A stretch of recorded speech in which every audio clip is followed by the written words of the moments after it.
பக்தன் ஒருவன் கோவிலுக்கு போனான். அவனோட கூடையில ஆண்டவனுக்கு சமர்ப்பிப்பதற்காக வாழைப்பழம், தேங்காய், கற்பூரம் ஆகிய 3ம் இருந்தது. நம் மூவர்ல நானே பெரியவன், கெட்டியானவன் அப்படின்னு பெருமை பேசியது தேங்காய். அடுத்து வாழைப்பழம், நம் மூவர்ல நானே இளமையானவன், இனிமையானவன் அப்படின்னு பெருமைப்பட்டு கொண்டது.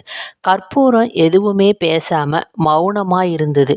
பக்தன் சன்னதியை அடைந்ததும் தேங்காய் உடைக்கப்பட்டு பழம் தோல் உரிக்கப்பட்டது.